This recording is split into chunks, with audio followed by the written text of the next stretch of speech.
Hello friends, BPSC Bihar YouTube channel के इस video में आपका स्वागत है। सबसे पहले तो आप सबों को नव वर्ष की ढेर सारी शुभकामनाएं।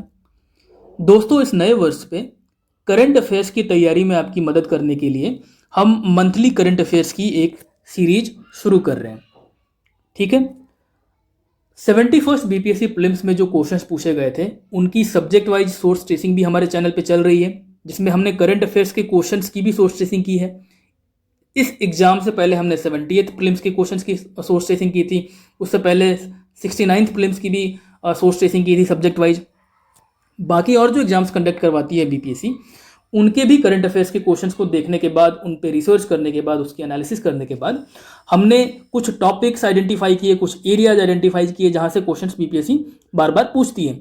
इसके अलावा जो इससे ज़्यादा इंपॉर्टेंट है वो ये कि कुछ सोर्सेस ऐसे हैं जहां से बीपीएससी कई बार सवाल सीधे सीधे पूछ लेती है।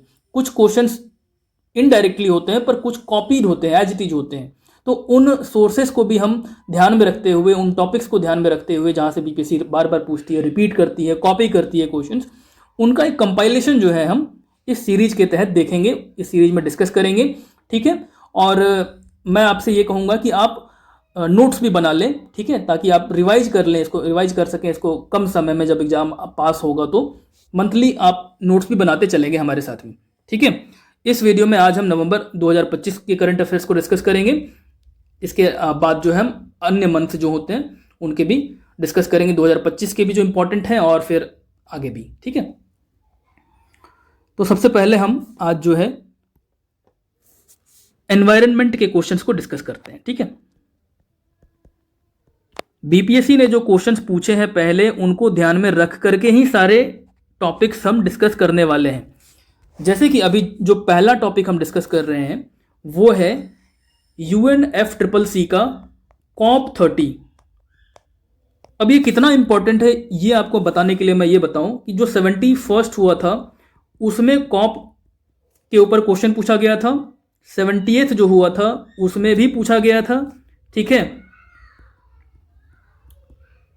क्वेश्चंस का टाइप अलग अलग था। जैसे 71st जो अभी हुआ था उसमें क्या पूछा गया था, उसमें पूछा गया था जो बाकू में कॉन्फ्रेंस हुआ था, ठीक है, United nation framework convention on climate change. ये है UNFCCC, United nation framework convention on climate change. इसका जो कॉन्फ्रेंस ऑफ पार्टीज होता है 30th, तीसवीं बार जो 30th जो मीटिंग है वो, उसके बारे में अभी हम डिस्कस करेंगे।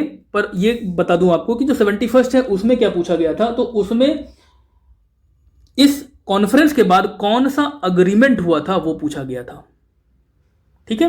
थोड़ा सा डिफिकल्ट हुआ ये। 70th में क्या पूछा गया था, 70th में पूछा गया था कि होस्ट कौन था, किस कंट्री ने होस्ट किया था। ठीक है। तो इस तरीके से बाकी जो एग्जाम्स होते हैं वहां पर भी बीपीएससी ये UNFCCC का जो कॉप होता है, कॉन्फ्रेंस ऑफ पार्टी होती है, उससे सवाल बार बार पूछती है। होस्ट कौन था, आउटकम क्या है, इससे रिलेटेड सवाल, मोस्टली इसी के इर्द गिर्द सवाल होते हैं। तो हम उन्हीं फैक्ट्स को कंसिडर करेंगे जो बीपीएससी बार बार पूछती है या जो पूछ सकती है। ठीक है। बहुत ज़्यादा डिटेल में डिस्कस करना हमारा यहाँ पे जो है वो गोल नहीं होगा। ठीक है। तो UNFCCC जो COP30 हुई है नवंबर के महीने में, उसका वेन्यू हमको अगर देखें कि कहाँ पे हुआ था, तो ये हुआ था बेलेम में। ठीक है। बेलेम कहाँ है, ब्राजील में है। तो आपको जो मैं बता रहा हूं उतने फैक्ट्स आपको नोट भी कर लेने चाहिए, क्योंकि ये बहुत इंपॉर्टेंट है कि वेन्यू कहां था। दूसरा,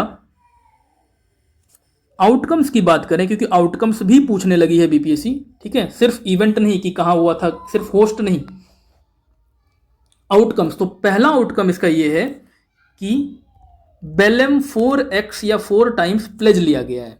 ठीक है। किस चीज के ऊपर ये प्लेज लिया गया है, तो ये प्लेज लिया गया है सस्टेनेबल फ्यूल के ऊपर। Sustainable fuel. अब लक्ष्य ये है कि 2035 तक, अभी 2024 के लेवल से, ठीक है, 2024 में जितना सस्टेनेबल फ्यूल यूज होता है उसका 4 टाइम्स कर देना है। ठीक है। जितना फ्यूल, सस्टेनेबल फ्यूल 2024 में इस्तेमाल होता है उसकी तुलना में 4 गुना ज्यादा सस्टेनेबल फ्यूल का प्रयोग हो 2035 तक। ये एक लक्ष्य जो है रखा गया है। दूसरा क्या है, दूसरा है कि एक इसके तहत एक अग्रीमेंट हुआ है tropical forest forever facility. TFF, ठीक है। अगर फुल फॉर्म देखें इसका तो ट्रॉपिकल फॉरेस्ट फॉरएवर फैसिलिटी। और ये जो है कुछ देशों ने मिलकर शुरू किया है, जिसमें से ब्राजील भी एक है, और इंडिया इसको ऑब्जर्वर के तौर पे ज्वाइन किया है, ठीक है। इंडिया ने इसको ज्वाइन किया है, not as a member but joined as a observer.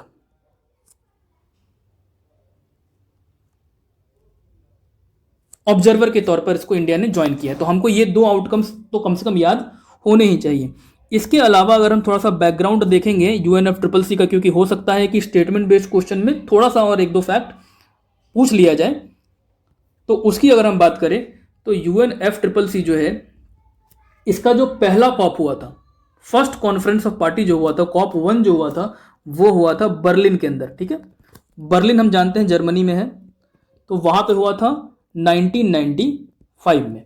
तो एक ये बात हो गई। और इसका अगर हम हेडक्वार्टर जानना चाहें, पूछ सकता है हेडक्वार्टर भी ना, तो वो भी जर्मनी में ही है। कहाँ पे? बॉन शहर में, ठीक है। जर्मनी के ही शहर में, बॉन में इसका हेडक्वार्टर है। तो ये बात हो गई UNFCCC के ऊपर। हमने देख लिया कि क्वेश्चन किस तरह से बीपीएससी पूछती है, ठीक। तो एक तो कहाँ पे हुआ था, ये होस्ट कौन था, अग्रीमेंट क्या पूछा, क्या अग्रीमेंट्स हुए, क्या आउटकम्स था, इसके इर्द गिर्द क्वेश्चन बनते हैं। तो ये हो गया हमारा। इसके बाद हम आगे देखते हैं नेक्स्ट जो हमारा है, हम जानते हैं इंडियन गवर्नमेंट जो है फ्रेंड्स, इंडिया में चीता को ले आ रही है, ठीक है। चीता का ट्रांसलोकेशन हो रहा है,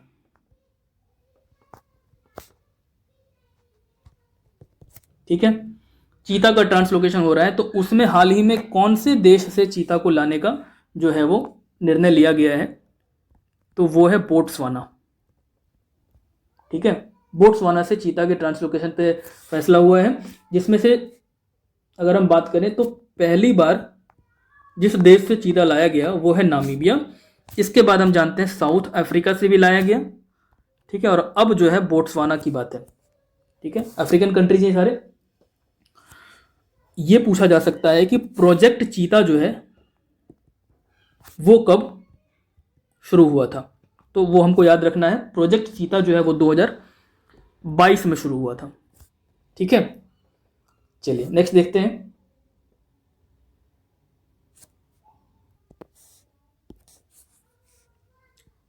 नेक्स्ट हम बात करेंगे गोगाबील लेक की, ठीक है।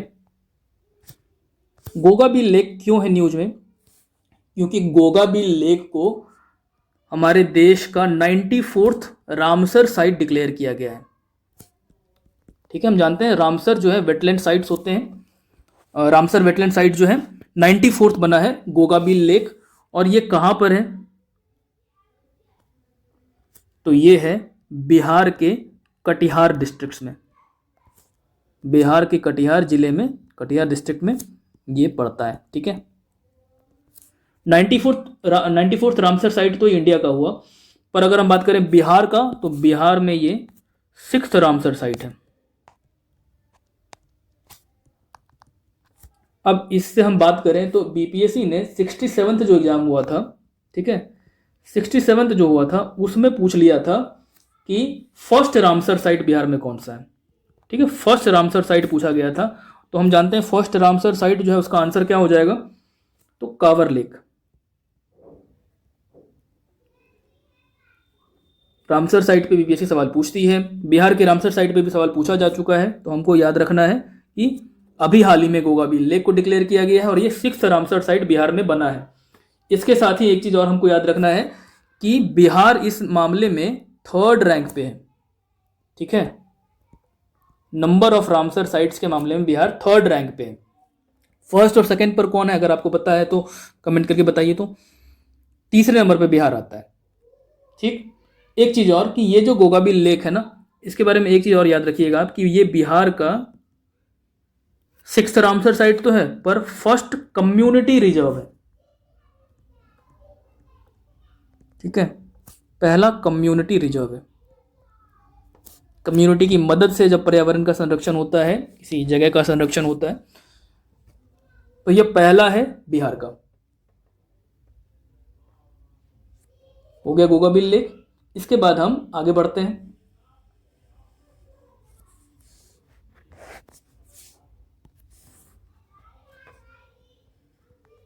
हाल ही में एक इंडेक्स भी आया है जिसका नाम है CCPI, climate change performance index. Index and rankings हम अलग से भी डिस्कस करने वाले हैं, पर यहाँ पर ये पर्यावरण से संबंधित है तो इसको यहीं डिस्कस कर लेते हैं। जब एग्जाम पास होता है हम ईयरली मैगजीन्स पढ़ते हैं, ईयरली सोर्सेस पढ़ते हैं, वहाँ पर एक साथ सारे इंडेक्स होते हैं, बहुत सारे इंडेक्स होते हैं, तो बहुत कन्फ्यूजन होता है और कई बार भूलने की भी संभावना रहती है। तो अगर हम धीरे धीरे करके मंथ वाइज कुछ इंडेक्स, कुछ रैंकिंग्स याद करते चलें, कुछ इवेंट्स याद करते चलें, कुछ समिट्स याद करते चलें, तो थोड़ा आसान हो जाएगा वो एंड मोमेंट पे रिवाइज करने के लिए। ठीक है, तो ये जो इंडेक्स है इसमें इंडिया का रैंक पूछा जा सकता है।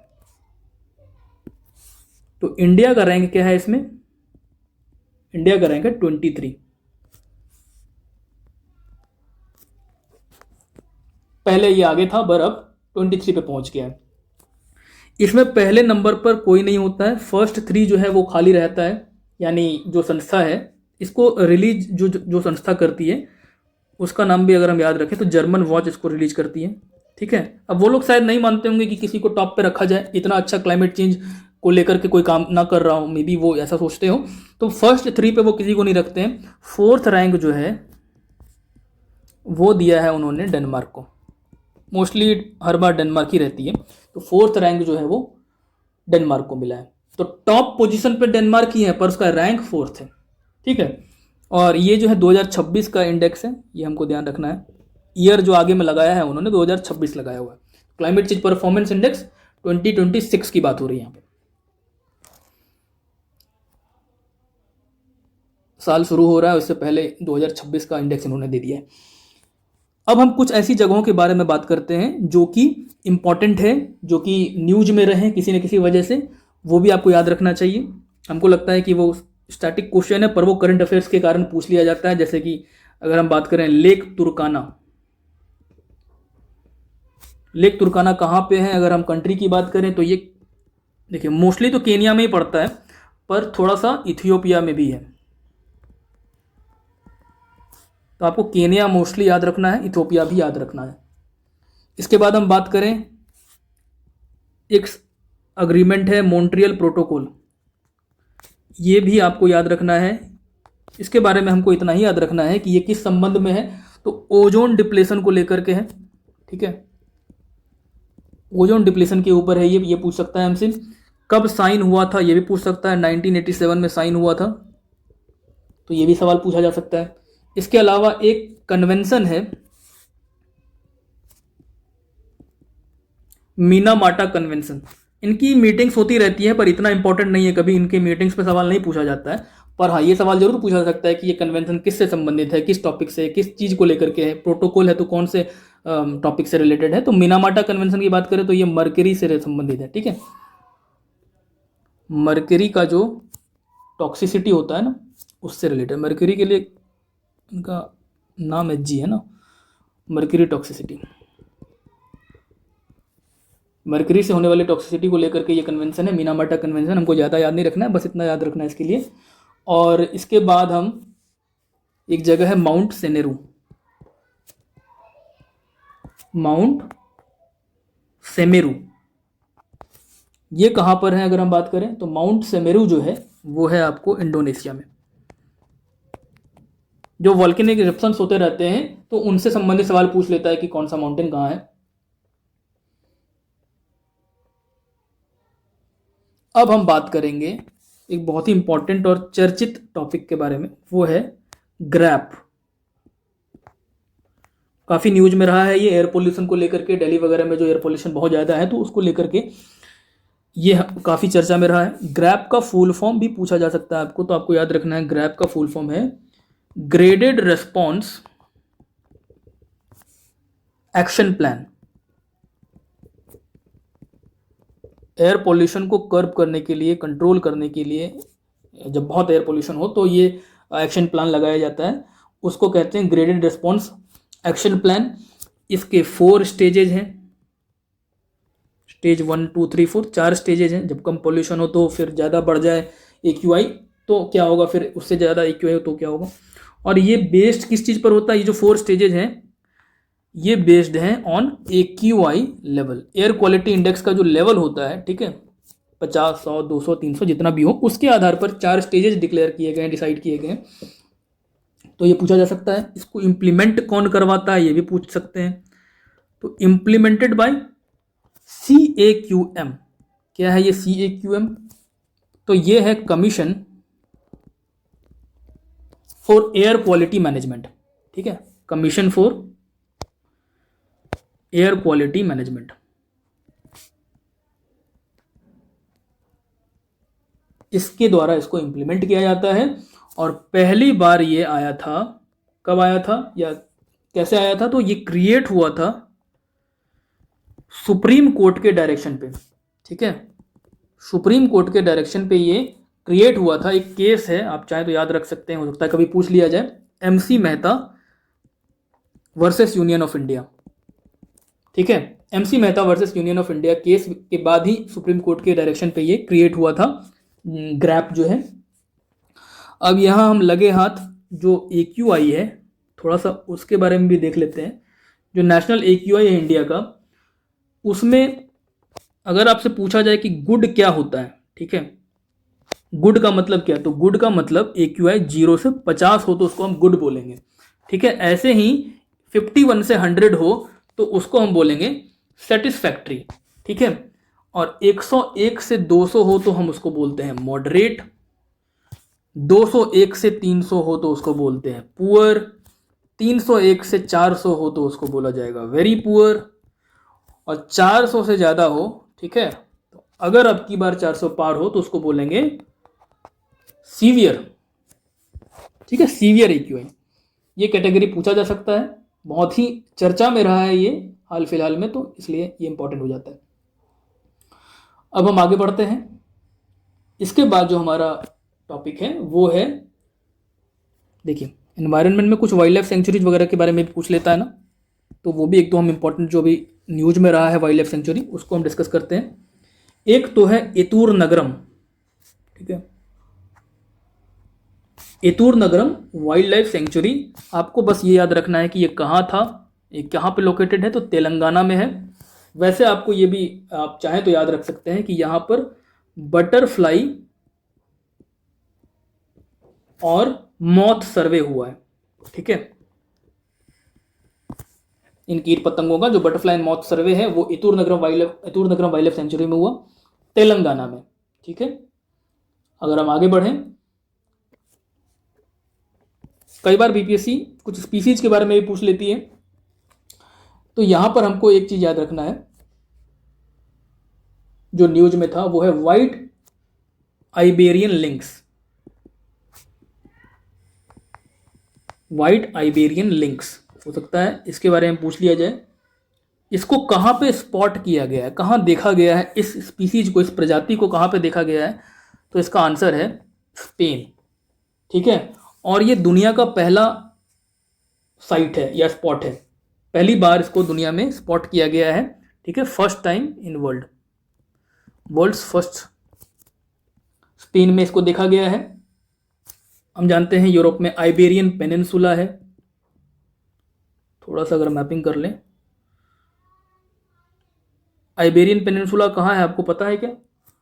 आइबेरियन पेनिनसुला जो है, बात करें तो स्पेन और पुर्तगाल, ये दो देश वहाँ पे इस पेनिनसुला में आते हैं। ये जो आइबेरियन लिंक्स है ना, ये वाइल्ड कैट होता है और ये काफ़ी एंडेंजर्ड है, काफ़ी कम संख्या में है, इसलिए इसको देखा भी नहीं जा सका है और अभी स्पेन में ये मिला है। ये नॉक्टर्नल होते हैं, ठीक है, रात में काम करते हैं। नेक्स्ट है हमारा, देखिए,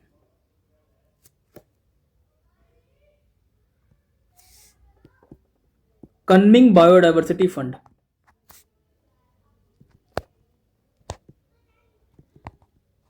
ये भी आपको कॉप से संबंधित है, पर हमने अभी UNFCCC वाला कॉप जो है वो कॉन्फ्रेंस ऑफ पार्टी देखा था, ये संबंधित है यूनाइटेड नेशन के CBD कन्वेंशन ऑन बायोडाइवर्सिटी के ऊपर। उसके भी जो मीटिंग्स होते हैं उसको भी कॉप ही बोला जाता है, पर ये COP15 की बात हो रही है यहाँ पर। कन्मिंग बायोडाइवर्सिटी फंड जो है वो लॉन्च कब हुआ था, तो ये लॉन्च हुआ था, लॉन्च्ड इन COP15, ठीक है, 2021-22 में ये हुआ था। इसके तहत ये जो बायोडाइवर्सिटी फंड है, इसके तहत 7 कंट्रीज ऐसे हैं, 7 कंट्रीज को अभी मदद दी गई है कुछ $5.8 मिलियन का, ताकि वो अपने नेचर फ्रेंडली एग्रीकल्चर को एनहांस कर सके। ठीक है, ऐसी कृषि, ऐसा एग्रीकल्चर जो कि नेचर फ्रेंडली हो, उसको बूस्ट करने के लिए 7 ऐसे देश हैं जिनको कि $5.8 मिलियन की मदद दी गई है। और इसका जो लक्ष्य है ना, वो यही है कि किस तरह से पर्यावरण संबंधित चीजों को जो है वो बढ़ावा दिया जा सके, उससे संबंधित ये फंड होता है। ठीक,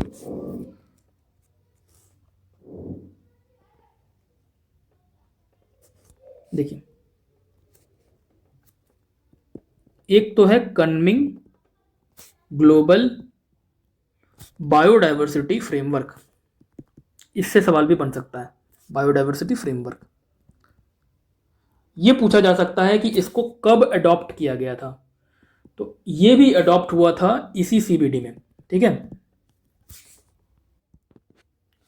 UNCBD 2022 वाले में। ठीक है,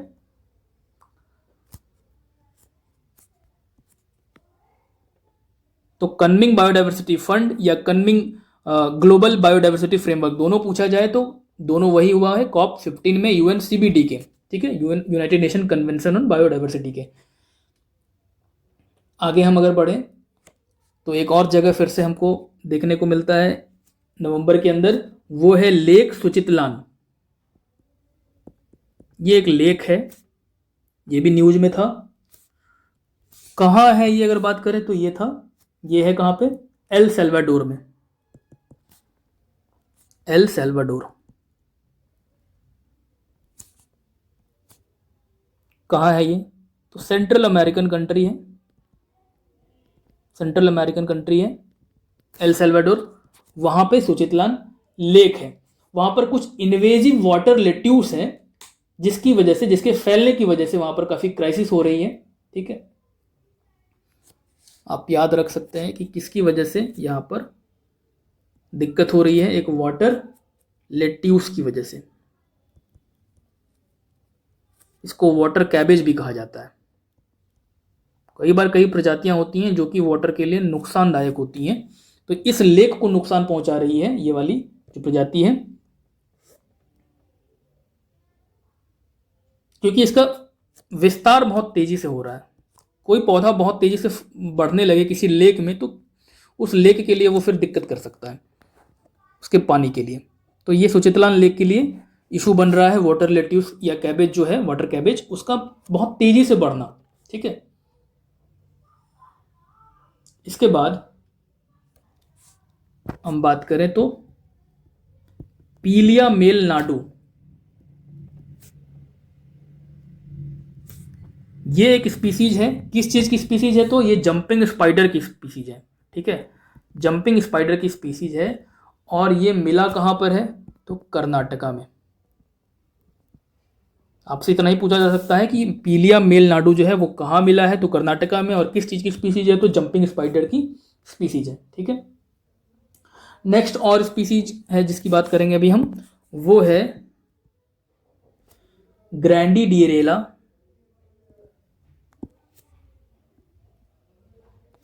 गीतांजलि। ठीक है, गीतांजलि, या इसको ग्रैंडीडिएरेला खंभातेंसिस भी कहते हैं, खंभातेंसिस भी कहते हैं, क्योंकि ये गल्फ ऑफ खंबात में मिला है। कहाँ मिला है ये अगर हम बात करें तो एक तो मैंने आपको बताया गल्फ ऑफ खंबात, ठीक है, गल्फ ऑफ खंबात में, उसके अलावा चिल्का लेक में भी।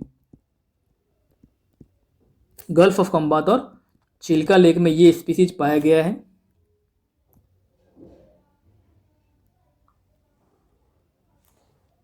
ठीक है, एक तो ये पूछा जा सकता है कि ये कहाँ था, और दूसरा ये पूछा जा सकता है कि ये किस चीज की स्पीसीज है। तो ये मरीन एम्फीपॉड्स हैं, एम्फीपॉड्स। एम्फी तो हो गया एम्फीबियन, यानी ये फ्रेश वाटर में भी रहता है, लैंड पे भी रहता है, मेरीन वाटर में भी रहता है।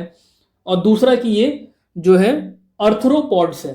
ठीक है, एक्वेटिक अर्थ्रोपॉड्स, यहाँ पॉड लगा हुआ है ना इसके नाम में, तो इसलिए इसको कह रहे हैं। तो ये हमने देख लिया। इसके अलावा एक और जो स्पीसीज है वो ये है इंडियन माउस डियर। जितने भी डियर होते हैं उसमें से सबसे छोटा डियर जो है इंडिया में जो पाया जाता है, स्मॉलेस्ट डियर स्पीसीज है इंडिया का। ठीक है, ये भी पाया गया है। कहाँ पाया गया है? तो ये महाराष्ट्र में पाया गया है, महाराष्ट्र के तुंगरेश्वर वाइल्ड लाइफ सेंचुरी में। ठीक है, महाराष्ट्र के तुंगरेश्वर वाइल्ड लाइफ सेंचुरी में ये पाया गया है। और इसको जो है इंडियन माउस डियर को इंडियन स्पॉटेड शेवरोटीन भी कहते हैं। क्या कहते हैं इसको? Indian spotted chevrotain. ये स्मॉलेस्ट डियर स्पीसीज है इंडिया का, इसलिए माउस डियर कहते हैं। स्मॉलेस्ट डियर स्पीसीज है इंडिया में, जितनी भी डियर होती हैं उनमें से सबसे छोटा ये है, इसलिए इसको माउस डियर कह रहे हैं।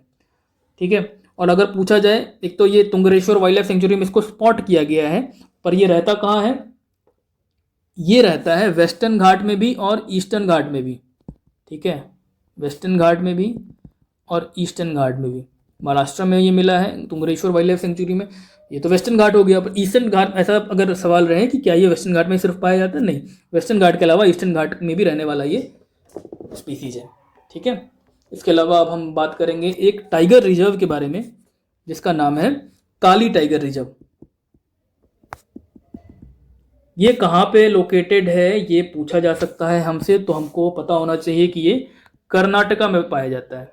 सॉरी, कर्नाटका में ये रिजर्व है, टाइगर रिजर्व। ठीक, अब क्यों न्यूज में था? यहां पर एक स्ट्राइप्ड हाइना जो है वो स्पॉट हुआ है। ठीक है, स्ट्राइप्ड हाइना, एक रेयर स्ट्राइप्ड हाइना स्पॉट हुआ है जो कि स्कैवेंजर है। ये जो स्ट्राइप्ड हाइना है ये स्कैवेंजर है, सबको खाने वाला है। और अगर हम IUCN की लिस्ट की बात करें, रेड लिस्ट की, तो यहाँ पे ये नियर थ्रेटेंड की कैटेगरी में आता है। ठीक है, एंटी नियर थ्रेटेंड कैटेगरी है इसका। इसके बाद हम एक बर्ड सेंचुरी की बात करेंगे जो कि है वेदांथंगल।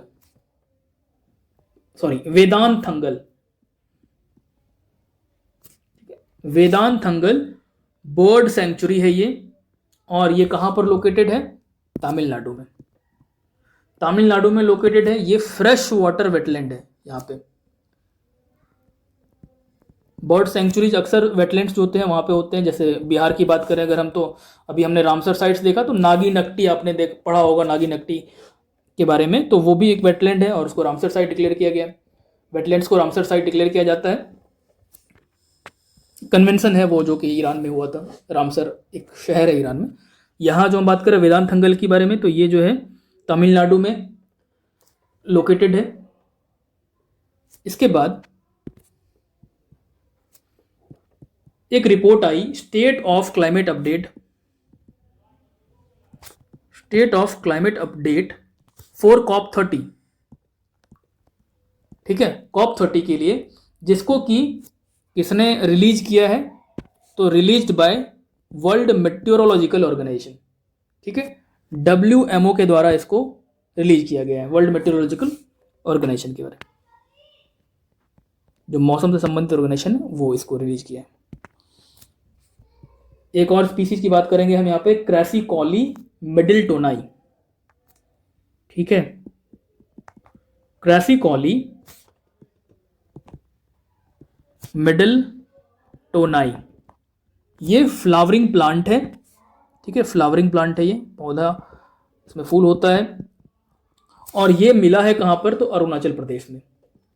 तो आपको याद रखना है अरुणाचल प्रदेश में पाया गया है ये। और अरुणाचल प्रदेश में मिलने के साथ अब ये सिद्ध हो गया है कि ये चीन के यूनान जो प्रोविंस है चाइना का, वहां से इंडिया तक मिल रहा है ये। ठीक है, चाइना के यूनान प्रोविंस से लेकर वहां पर भी स्पॉट हुआ है, वहां पे भी मिला है, और इंडिया में अरुणाचल प्रदेश में तो मिला ही है। IUCN में इसकी बात करें हम तो क्रिटिकली एंडेंजर्ड है। वैसे ये फ्लावरिंग प्लांट है तो इसका फूल जो होता है ना वाइट कलर का होता है, ये हम याद रख सकते हैं, वाइट कलर का फ्लावर होता है इसमें।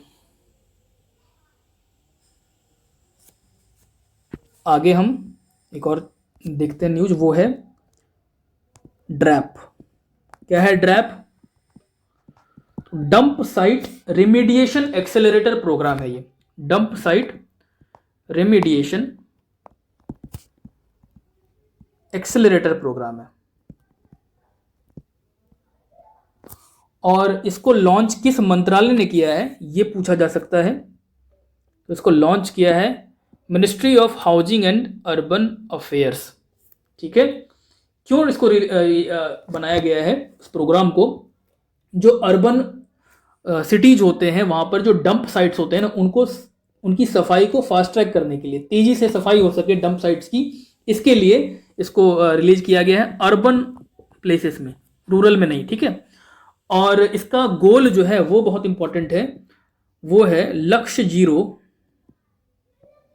डंप साइट्स बाय 2026 का सितंबर। तो हमको याद रखना है इसका लक्ष्य है 2026 के सितंबर तक 0 डंप साइट्स हो, डंप साइट सारे खत्म कर दिए जाए। लक्ष्य 0 डंप साइट्स। नेक्स्ट जो है हमारा वो है greater flamingo sanctuary. Greater flamingo sanctuary जो है वो कहां पर है? जो बर्ड सेंचुरी है वो है तमिलनाडु के अंदर में। ठीक है, देखिए ये सारी चीज़ें, ये सारी जगह हैं, ये सारी वाइल्ड लाइफ सेंचुरीज या स्पीसीज हैं, ये सब न्यूज़ में रहता है, इसलिए पूछा जाता है ये। ठीक है, हमको लगता है स्टैटिक है, पर स्टैटिक में आप कितने वाइल्ड लाइफ सेंचुरीज को, नेशनल पार्क को, सारे को जाके आप तो रटेंगे नहीं, वो आसान नहीं है सबको रटना। तो जो चीज़ें न्यूज में है वो हमको याद कर लेना चाहिए, और वही पूछा भी जाता है। ग्रेटर फ्लैमिंगो सेंचुरी कहाँ पे? तमिलनाडु में। और तमिलनाडु में हम जानते हैं कि gulf of Mannar biosphere reserve है, जिसके ऊपर BPSC कम से कम 2 बार तो पूछ ही चुकी है। Gulf of Mannar biosphere reserve का ही पार्ट है ये। ठीक है, ये जो ग्रेटर फ्लैमिंगो सेंचुरी है ना, ये है पार्ट किसका? Gulf of Mannar biosphere reserve का, जो कि तमिलनाडु के अंदर, तो वो भी आपको याद रहना है। एक चीज है, फ्रेश वाटर नहीं, ये सेलाइन वेटलैंड है। ठीक है, ये भी हो सकता है पूछ ले, फ्रेश वाटर है या सेलाइन है, तो हमको याद रखना है। इसके बाद एक हम स्पीसीज की बात करेंगे, वो है जेई चेनाक्स। इन स्पीसीज की प्रोनाउंसिएशन हो सकता है गलत हो जाए मेरे से, कुरांगानियंसिस ये स्पीसीज है।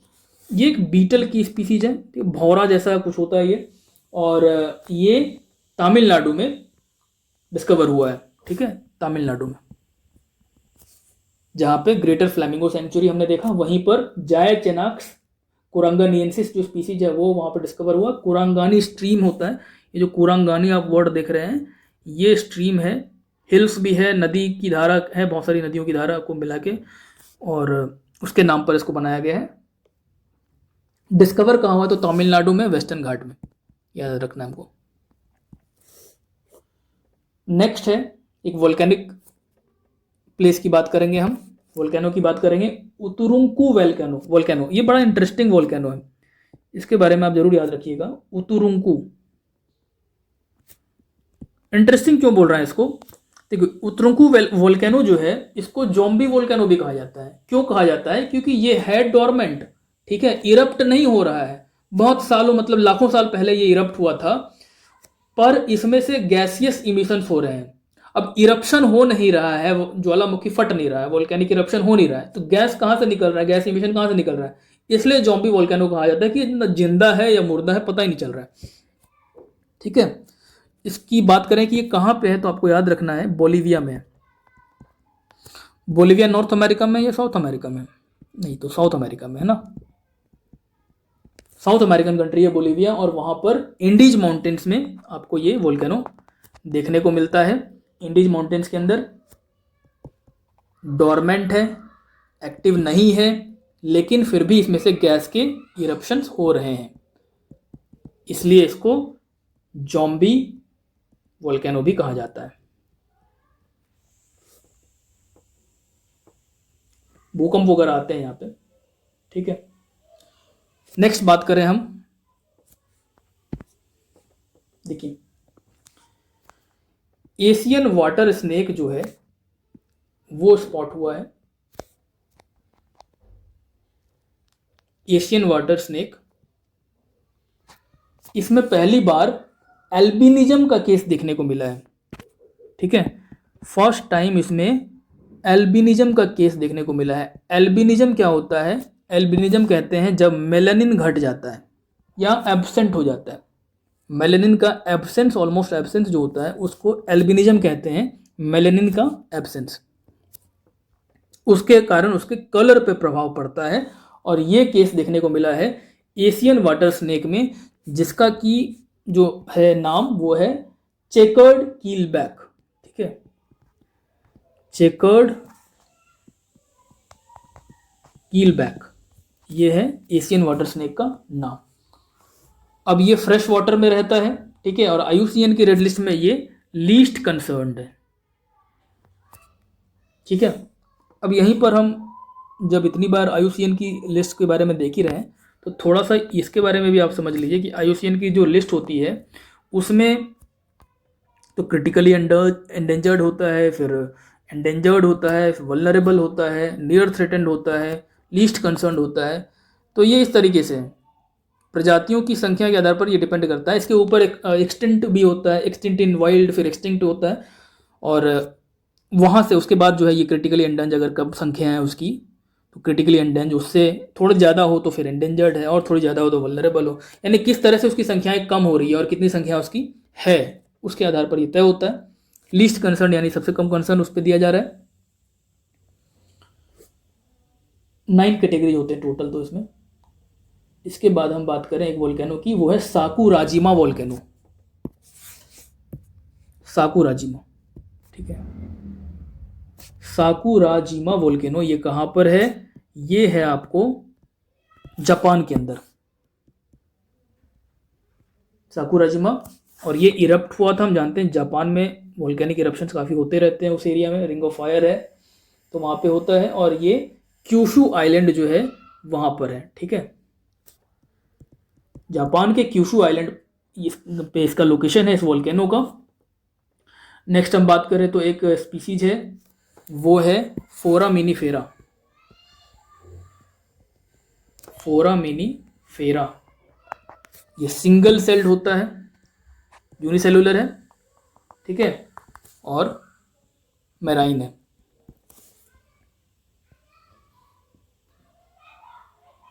अब देखिए, ये प्लैंक्टोनिक भी हो सकता है, बेंथिक भी हो सकता है, दोनों तरह के होते हैं। फोरामिनीफेरा जो है वो प्लैंक्टोनिक भी होते हैं और बेंथिक भी होते हैं। अब देखिए, ये न्यूज में थी ये चीज़ें, पर सवाल जब पूछा जा सकता है तो हमको ऐसा लगेगा कि ये सीनियर क्लासेस के साइंस से पूछ लिया गया है, जूलॉजी से सवाल पूछ लिया गया है, पर ऐसा नहीं है। कई बार करंट में चीज़ें रहती हैं तो वहाँ से पूछ ली जाती हैं। तो प्लैंक्टोनिक का मतलब होता है जो फ्लोट करे पानी पे। ठीक है, जबकि जो बेंथिक होता है वो सी फ्लोर पे रहता है, नीचे। तो सी फ्लोर पे जो रहता है वो बेंथिक हो गया, और जो फ्लोट करता है पानी पे प्लैंक्टोनिक हो गया। फोरामिनीफेरा दोनों तरह के होते हैं। इसके बाद एक स्पीसीज है लाइकोडोन इरविनी। लाइकोडोन इरविनी ये कहाँ पर है? ये आपको ग्रेट निकोबार आइलैंड में मिला है, ग्रेट निकोबार में। और ये स्नेक का स्पीसीज है। ठीक है, ये भी एक स्नेक है, लाइकोडोन इरविनी भी एक स्नेक है। ग्लॉसी ब्लैक कलर होता है इसका, ग्लॉसी ब्लैक कलर होता है। ठीक है, चलिए नेक्स्ट हम देखते हैं एक इंटरनेशनल जो है वो ऑर्गेनाइजेशन की बात करते हैं, वो है लीड आईटी। काफ़ी न्यूज में था ये। लीड जो है वो किस चीज़ के लिए है, तो लीड का फुल फॉर्म होता है leadership group for industry transition, leadership group for industry transition. अब इसको इंडिया और स्वीडन ने मिलकर लॉन्च किया। पूछा जा सकता है इंडिया के साथ किसने लॉन्च किया, तो इंडिया और स्वीडन ने इसको 2019 में लॉन्च किया था, दोनों ने मिलकर। और WEF यानी वर्ल्ड इकोनॉमिक फोरम का भी सपोर्ट है इसको। वर्ल्ड इकोनॉमिक फोरम के सपोर्ट से इंडिया और स्वीडन ने 2019 में लीड आईटी को लॉन्च किया था। और अब लीड आईटी 2.0 आ गया है, इसका 2.0 आ गया है, जिसको कि दुबई में लॉन्च किया गया फॉर द ईयर 2024 से 26, इन 2 सालों के लिए। इसका लक्ष्य क्या है, ये देखिए, पहला ऐसा ग्लोबल इनिशिएटिव है दुनिया के लेवल पे, विश्व स्तर पे एक पहला इनिशिएटिव है जो कि जो हैवी इंडस्ट्रीज होते हैं ना, हैवी इंडस्ट्रीज में ये बात करता है कि नेट जीरो एमिशन होना चाहिए। हैवी इंडस्ट्रीज के अंदर नेट जीरो एमिशन जो होता है उसकी बात करता है कि नेट जीरो एमिशन होना चाहिए। और लक्ष्य रखा गया है बाय 2050, 2050 तक जो है नेट जीरो एमिशन हो हैवी इंडस्ट्रीज के द्वारा, ये लक्ष्य है इसका। तो ऐसा पहली संस्था है ये, पहली इनिशिएटिव है ये ऐसा जो कि इस तरह का लक्ष्य जिसने रखा है। ठीक है, इसके बाद एक हम वाइल्ड लाइफ सेंचुरी की बात फिर से करेंगे, और वो है रतन महल वाइल्ड लाइफ सेंचुरी। ये कहाँ पर है, तो ये है आपको गुजरात में, और इसको रतन महल स्लॉथ सेंचुरी भी कहते हैं, स्लॉथ बियर सेंचुरी भी इसको कहा जाता है। ठीक है, अब देखिए नेक्स्ट हम एक स्पीसीज की बात करेंगे, वो है प्रोट्रीडिकेरस एल्बोकैपिटेटस। प्रोट्रीडिकेरस एल्बोकैपिटेटस।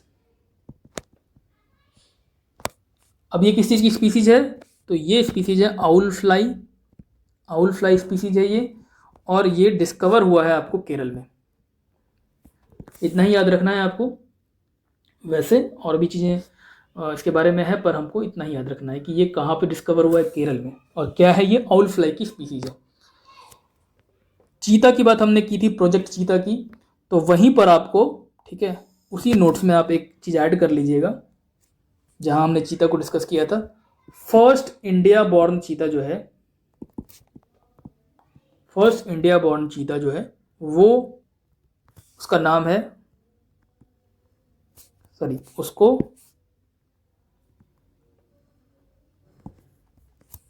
उसका नाम मुखी है, पर उसने जो है 5 बच्चों को जन्म दिया है। ठीक है, 5 कब्स। कहाँ पे ये बच्चे को जन्म दिया गया है, तो वो है कूनो नेशनल पार्क, जो कि है मध्य प्रदेश के अंदर। मध्य प्रदेश के अंदर कूनो नेशनल पार्क में मुखी ने 5 बच्चों को जन्म दिया है, जो कि चीता है। हम जानते हैं चीता जो लाया गया है, अभी हमने डिस्कस भी किया था, तो चीता फर्स्ट होम टू चीता इंडिया में यही है, कूनो नेशनल पार्क, पहली बार यहीं पर लाया गया। ठीक है, अब नेक्स्ट जो है वो हमारा है जॉइंट क्रेडिटिंग मैकेनिज्म। ये पूछा जा सकता है कि जॉइंट क्रेडिटिंग मैकेनिज्म जो है वो किस देश का इनिशिएटिव है। जॉइंट क्रेडिटिंग मैकेनिज्म जो है वो जापान का इनिशिएटिव है। ठीक है, जापान ने इसको लॉन्च किया था, कब, 2013 के अंदर। क्या करता है जापान, इसके तहत जो है वो फंड्स देता है उन देशों को जहां पर कि टेक्नोलॉजी का विकास करना है, जहां पर इंफ्रास्ट्रक्चर का विकास करना है, एडवांस्ड टेक्नोलॉजी और इंफ्रास्ट्रक्चर, ताकि डीकार्बोनाइज किया जा सके, कार्बन की कमी के लिए ये किया जा सकता है। ठीक है, तो पर्यावरण के क्षेत्र में काम करने के लिए जापान ये मदद देती है। यहाँ पर इंडिया भी पार्टनर कंट्री है। इसमें 31 पार्टनर कंट्रीज में से एक इंडिया भी है। ठीक है, 31 इसके पार्टनर कंट्रीज हैं और उसमें से इंडिया भी है। India is also partner country. Bilateral है, ये पूछा जा सकता है क्या ये मल्टीलैटरल है, तो नहीं, ये बायलेटरल है। जापान और अन्य देशों के बीच होता है, जापान किसी देश को मदद करती है। ठीक है, दरअसल पेरिस एग्रीमेंट का जो के बारे में हम काफ़ी पढ़ते हैं ना, तो पेरिस एग्रीमेंट में ही एक आर्टिकल है, आर्टिकल 6, जो कि बताता है, क्या बताता है, rules for international cooperation on what, on climate action. Climate action के ऊपर जो है इंटरनेशनल कोऑपरेशन के लिए रूल्स बताता है कि इस तरह से एक देश दूसरे देश से किसकी मदद कर सकते हैं, कोऑपरेट कर सकते हैं क्लाइमेट एक्शन, पर्यावरण के क्षेत्र में काम करने के लिए। ठीक है, ये UNFCCC के तहत ही काम करता है। ठीक है, वर्क्स अंडर UNFCCC। इसके बाद हम आगे बढ़ें, एक वाइल्ड लाइफ सेंचुरी के बारे में और बात करेंगे, वो है भोरम देव वाइल्ड लाइफ सेंचुरी। कहाँ पे इसका लोकेशन है, वो है छत्तीसगढ़ में। एक कॉरिडोर काफी फेमस था, न्यूज में था पिछले दिनों, वो है कान्हा अचानकमर कॉरिडोर। इसको डेवलप किया जा रहा है। तो कान्हा जो है वो मध्य प्रदेश में है, कान्हा नेशनल पार्क, और अचानकमर जो है वो कहाँ है, छत्तीसगढ़ में। ये भोरमदेव भी उसी का एक पार्ट है। ठीक है, भोरमदेव वाइल्ड लाइफ सेंचुरी भी उसी के अंदर आता है। जो कान्हा अचानकमर कॉरिडोर है उसके अंदर में ही भोरमदेव वाइल्ड लाइफ सेंचुरी भी आता है। एक रिवर जो है वो पर्यावरण कारणों से न्यूज में थी, जिसका नाम है पाजायार रिवर। ये पाजायार रिवर जो है वो कहाँ पे है, अगर आप बताएं तो ये है तमिलनाडु में। ठीक है, एक न्यूज आपने काफी सुना होगा, हाईली गुब्बी वॉल्केनिक इरप्शन के बारे में। ये जो है, ये ज्वालामुखी फटा कहाँ पे, या ये वॉल्केनिक इरप्शन ये हुआ था इथोपिया में, है ना, पर उसकी राख जो है वो इंडिया तक पहुंच गई।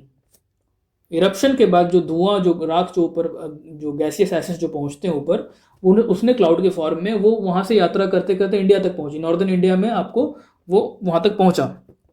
तो काफ़ी इस पर न्यूज बना। तो ये हमारे लिए इंपॉर्टेंट हो जाता है कि ये जो वोल्केनो है ये कहाँ पर है, या ये कहाँ पर इरप्ट हुआ, इथोपिया में। और आश्चर्य की बात है कि ये 10,000 साल के बाद इरप्ट हुआ था। ठीक है, नॉर्मली नहीं होता है, पर 10,000 साल बाद हुआ था ये। इसके अलावा एक स्पीसीज है होया दावोदियंसिस। होया दावोदियंसिस, ये जो है प्लांट स्पीसीज है और अरुणाचल प्रदेश में मिली है। ठीक है, प्लांट स्पीसीज है और कहाँ मिली है, अरुणाचल प्रदेश में। अब यहाँ जो ये होया है, इसको ना वैक्स प्लांट भी कहते हैं।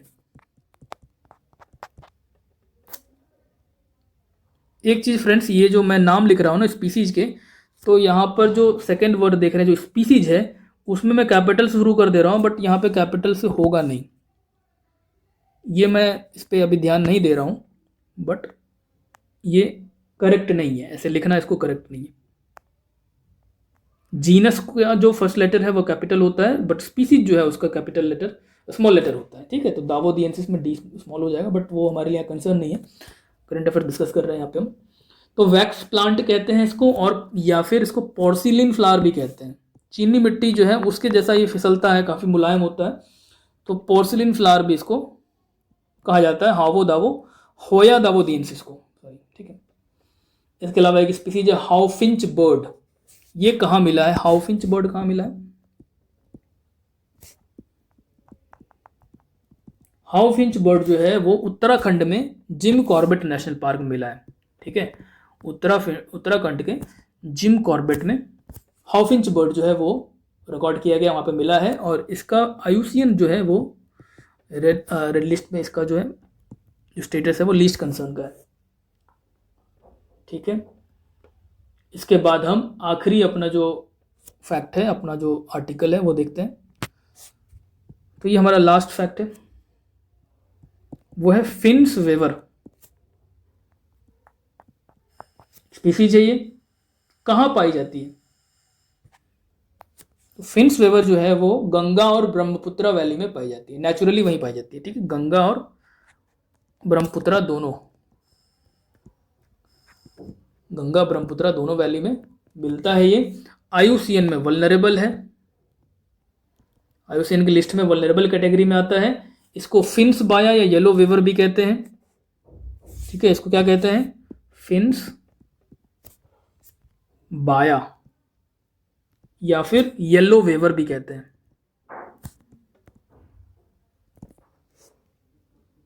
दलदली जमीन में ये मिलता है, दलदली जमीनों में ये रहता है, डैम्स वगैरह के आसपास ये रहता है।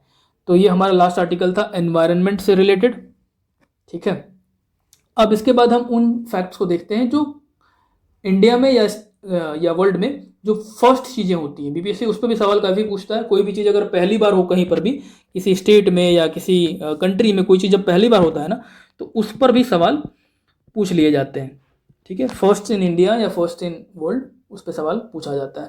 तो अभी हम जो देखने वाले हैं वो जो पहला है हमारा, first in south Asia. South Asia का पहला देश जिसने UN वाटर कन्वेंशन को ज्वाइन किया है। ठीक है, UN वाटर कन्वेंशन को ज्वाइन करने वाला फर्स्ट कंट्री कौन है? तो हमारा पड़ोसी, जहाँ काफ़ी बवाल मचा हुआ है आजकल, बांग्लादेश। फर्स्ट कंट्री जहाँ पर ये हुआ है, बांग्लादेश ने ज्वाइन किया है इसको। पहला साउथ एशियन कंट्री है ये। Trans water courses, trans boundary water courses के ऊपर ये कन्वेंशन है, जो एक देश से दूसरे देश में जो वाटर जाती है ना, ट्रांस बाउंड्री वाटर कोर्सेस को लेकर के ये कन्वेंशन है।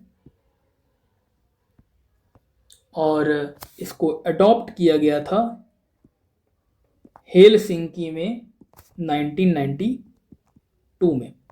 हेलसिंकी जो है वो फिनलैंड का कैपिटल है। तो 1992 में इसको अडॉप्ट किया गया। और इफेक्ट में कब आया ये?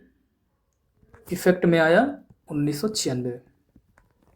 ठीक है, पहले ये सिर्फ यूरोपियन रीजन के कंट्री के लिए था, बट अभी ये इसको ज्वाइन कोई भी कर सकता है। ठीक है, all UN members can join. संयुक्त राष्ट्र के जितने भी सदस्य हैं वो ज्वाइन कर सकते हैं। एक चीज़ और, ये लीगली बाइंडिंग ट्रीटी है, ये याद रखना है हमको। वॉलंटरी नहीं है, लीगली बाइंडिंग ट्रीटी है। अब हम एक अपने देश का देखते हैं। फर्स्ट स्टेट जिसने कि जीनोम सीक्वेंसिंग प्रोजेक्ट को लॉन्च किया है, जो कि ट्राइबल कम्युनिटी पे फोकस है। First state to launch genome sequencing. कौन सा स्टेट है जिसने कि जीनोम सीक्वेंसिंग को लॉन्च किया है? फोकस्ड ऑन ट्राइबल कम्युनिटी, तो वो है गुजरात। ठीक है, गुजरात ने ये लॉन्च किया है, अनाउंस किया है 2025 के अंदर ही। और 2025 को इसने ट्राइबल प्राइड ईयर के रूप में मनाने का फैसला किया है। ट्राइबल प्राइड ईयर क्यों? क्योंकि 2025 में बिरसा मुंडा के जन्म का 150 साल पूरा होता है। भगवान बिरसा मुंडा की 150वीं बर्थ एनिवर्सरी है 2025 में, तो इसको ट्राइबल प्राइड ईयर के रूप में मना रहा है गुजरात। नेक्स्ट अगर हम बात करें पहले के बारे में, फर्स्ट, तो यहाँ पर फर्स्ट स्टेट जिसने कि भारत नेट स्कीम, जो अमेंडेड भारत नेट स्कीम है जिसमें बदलाव हुआ है, उसको इंप्लीमेंट करने वाला पहला स्टेट कौन सा है? First state to implement amended Bharat net scheme. Amended Bharat net scheme तो वो है पंजाब। ठीक है, पंजाब ने किया है इसको। इंडिया का पहला फर्स्ट 3 मेगावाट का 3 मेगावाट का VRFB, क्या है VRFB? Vanadium redox flow battery system. आप चाहे तो लिख सकते हैं इसको भी, vanadium redox flow battery system. अब ये जो है vanadium redox flow battery system, इसको लॉन्च करने वाला जो पहला, या इसको इंस्टॉल करने वाला जो पहली जो जगह है वो है ग्रेटर नोएडा। सबसे पहले इसको ग्रेटर नोएडा में लॉन्च किया गया है या इंस्टॉल किया गया है। देखिए वेनेडियम जो है, यहाँ पर वेनेडियम का इस्तेमाल होता है। हम लिथियम आयन का काफ़ी प्रयोग सुनते हैं बैटरी में, तो ये उसकी जगह पे यहाँ पर वेनेडियम का प्रयोग है। जगह कौन सा है? ग्रेटर नोएडा। ग्रेटर नोएडा में इसको शुरू किया गया है। ठीक है, अब इसके बाद हम एक दो ऐसी जगहों के बारे में मैपिंग करते हैं जो कि न्यूज में थे। ठीक है, कई बार कुछ रिवर्स न्यूज में रहती है, कोई लेक रहता है, तो वो सब भी पूछ लिया जाता है। ठीक है, हम यहाँ पे बात करेंगे माही रिवर की।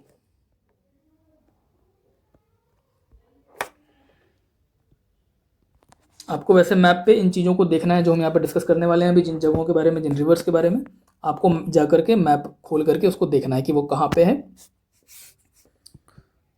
जो न्यूज में थी हम उसकी बात करेंगे अभी, माही रिवर। माही रिवर के बारे में ये फैक्ट है कि ये एकमात्र ऐसी रिवर है इंडिया की, ओनली इंडियन रिवर, जो कि ट्रॉपिक ऑफ कैंसर को 2 बार कट करती है।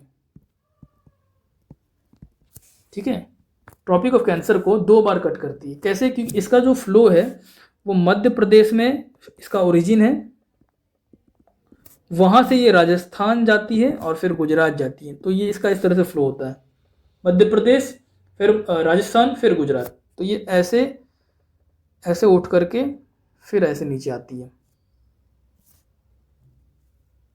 तो 2 बार इस तरह से ट्रॉपिक ऑफ कैंसर कट हो जाता है, और उसके बाद ये ड्रेन करती है अपने आप को कहाँ? अरेबियन सी में। ये उन कुछ रिवर्स में से हैं जो कि अरब सागर यानी अरेबियन सी में जाके खुद को समाहित करती है। मोस्टली हम जानते हैं पेनिनसुलर रिवर जो है वो बे ऑफ बंगाल में जाती है। इसके बाद एक आइलैंड है, न्यूज में था, क्रिसमस आइलैंड।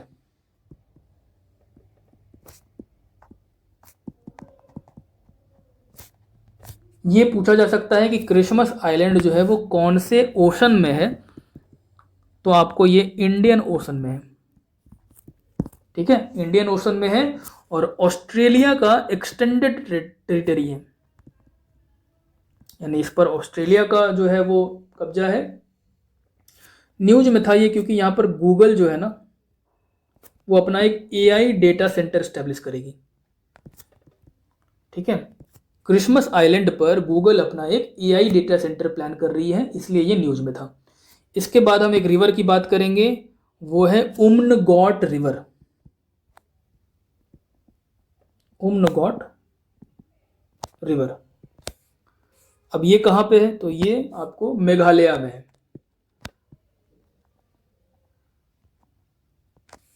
इसको उम्नगॉट रिवर को डॉकी रिवर भी कहते हैं, डावकी रिवर। ठीक है, देखिए गारो खासी जयंतिया हिल्स हम पढ़ते हैं ना, तो उसमें से खासी और जयंतिया के बीच की बाउंड्री बनाती है ये। ठीक है, खासी और जयंतिया के बीच की बाउंड्री बनाती है, और इंडिया और बांग्लादेश के बीच में भी बॉर्डर बनाती है।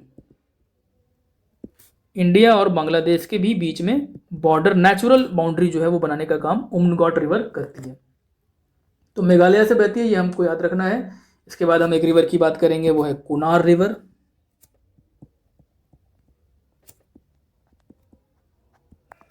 कुनार रिवर जो है उसके ऊपर एक डैम बना रही है भारत सरकार। ठीक है, भारत सरकार उस पर एक डैम बनाएगी, पर ये बहती कहाँ पर है अगर आपसे पूछा जाए, तो कुनार रिवर जो है वो अफगानिस्तान और पाकिस्तान के बीच में बहती है। ठीक है, अफगानिस्तान और पाकिस्तान के बीच में कुनार रिवर बहती है। कुनार रिवर जो है वो काबुल रिवर की ट्रिब्यूटरी है। ट्रिब्यूटरी है ये किसकी? काबुल रिवर की।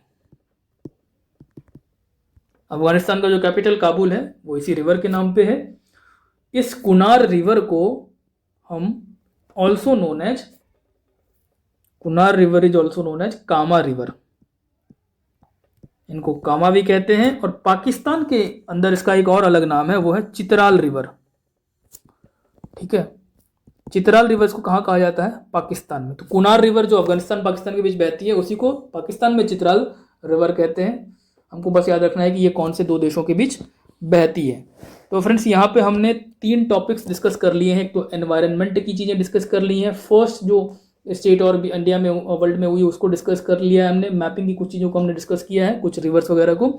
ठीक है, ये वीडियो हम यहीं पे अभी इसको रोकेंगे। आगे हम जो है बाकी के जो करंट अफेयर्स हैं उनको नेक्स्ट पार्ट में डिस्कस करेंगे। हम अलग अलग चीज़ें जो समिट्स और इवेंट्स हुए हैं, अवार्ड्स, प्राइजेज है, साइंस एंड टेक की चीज़ें हैं, आर्ट एंड कल्चर की चीज़ें हैं, डिफेंस एक्सरसाइजेज वगैरह भी हम सबको टॉपिक वाइज जो है हम डिस्कस करेंगे। कॉम्प्रिहेंसिव एक आपके लिए नोट्स तैयार कर रहे हैं कि आप जो है इसको देख लें, इसको बना ले, पढ़ लें, तो आपका जो है करंट अफेयर्स का होलिस्टिक तैयारी हो जाए। ठीक है, अब चूंकि अलग अलग सोर्सेज से इसको कंपाइल किया गया है जहाँ से बीपीएससी बार बार सवाल पूछती है, तो चीज़ें छूटे ना और हम उसको एक अच्छे तरीके से मुकम्मल तरीके से तैयार करें। इसके लिए आप चाहे तो अगर आप इसको वीडियो के तौर पे भी यूज कर सकते हैं रिवीजन के लिए, या फिर आप चाहे तो नोट्स बना सकते हैं या स्क्रीनशॉट ले सकते हैं। ठीक है, अगर आप कहेंगे तो इसका पीडीएफ भी हम कोशिश करेंगे बना के आपको दे दें। तो इस तरह से आपको तैयार करना है इन चीज़ों को। करंट अफेयर्स के लिए बहुत सारे सोर्सेज की तरफ नहीं भागना है आपको। ठीक है, आपको ये नोट्स बनाने हैं ठीक से खुद से और पढ़ना है, उसको रिवाइज करना है बार बार। ठीक है, मल्टीपल रिवीजन करना है। इस वीडियो में फिलहाल इतना ही। नेक्स्ट जो इवेंट्स है या जो नेक्स्ट फैक्ट्स हैं, नेक्स्ट जो न्यूज़ है वो हम अगले वीडियो में अगले पार्ट में डिस्कस करेंगे। ठीक है, वीडियो आपको जैसा लगा है उसके बारे में कमेंट आप जरूर बताइए। आपको इस फॉर्मेट में कोई बदलाव चाहिए तो वो भी बताइए। ठीक है, आपकी जो भी सुझाव हो वो जरूर बताइएगा। वीडियो अच्छा लगा तो लाइक कीजिएगा, अपने जो साथी हैं जो तैयारी कर रहे हैं उन लोगों को भेजिएगा। ठीक है, धन्यवाद।